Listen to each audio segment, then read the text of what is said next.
নিশ্চয় মুনাফিকরা আল্লাহর সাথে ধোঁকাবাজি করে।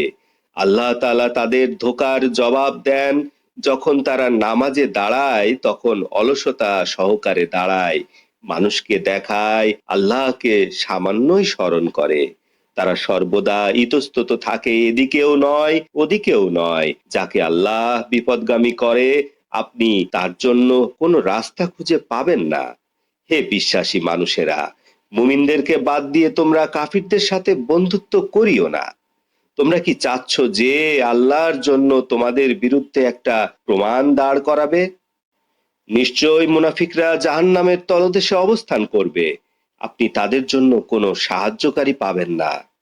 উহারা ব্যতীত যারা তওবা করে এবং সংশোধন করে, আল্লাহকে শক্ত করে ধারণ করে এবং একনিষ্ঠভাবে আল্লাহর আনুগত্য করে, এরা মুমিনদের সাথী হবে। অচিরেই আল্লাহ তাআলা মুমিনদেরকে বড় বিনিময় দান করবেন। আল্লাহ তাআলা তোমাদেরকে শাস্তি দিয়ে কি করবেন, যদি তোমরা কৃতজ্ঞতা জ্ঞাপন করো এবং ঈমান আনো? নিশ্চয় আল্লাহ তাআলা কৃতজ্ঞতা গ্রহণকারী, জ্ঞানী।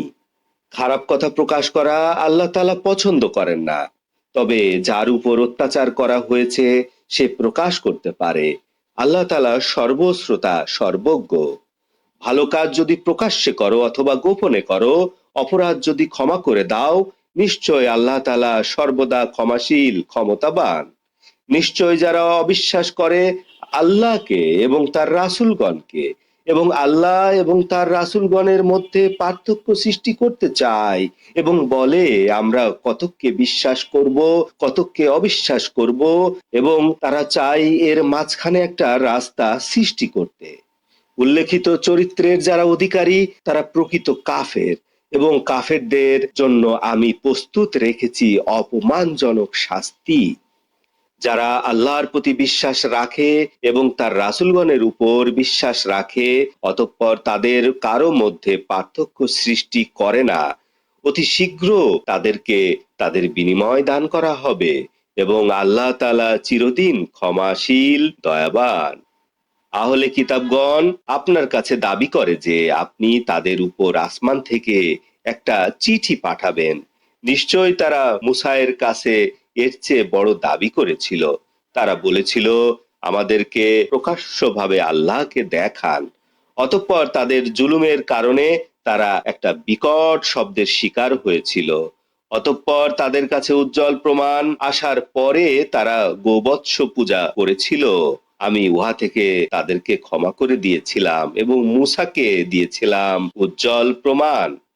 তাদের থেকে শপথ গ্রহণের উদ্দেশ্যে আমি তাদের মাথার উপর তুর পাহাড় তুলে ধরেছিলাম এবং বলেছিলাম, অবনত মস্তকে দরজা দিয়ে শহরের ভেতরে প্রবেশ করো।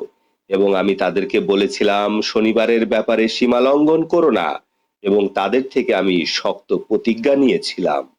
তাদের শপথ ভঙ্গের কারণ এবং আল্লাহর আয়াতগুলি অস্বীকার করার কারণে, অন্যায়ভাবে নবী হত্যার কারণে, এবং তাদের এই কথা বলার কারণে যে আমাদের অন্তরগুলি আবৃত, বরং আল্লাহ তাদের কুফরির কারণে ওটার উপরে মোহর মেরে দিয়েছেন।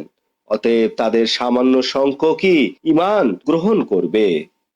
তাদের কুফরির কারণে, মরিয়ামের উপরে বড় ধরনের মিথ্যা বলার কারণে, এবং তাদের কথা বলার কারণে যে আমরা মরিয়মের পুত্র আল্লাহর রাসূল ঈসা মসীহকে অবশ্যই হত্যা করেছি, এবং ওরা তাকে হত্যাও করেনি, শূলবিদ্ধও করেনি, বরং তারা সন্দেহের মধ্যে পতিত হয়েছে।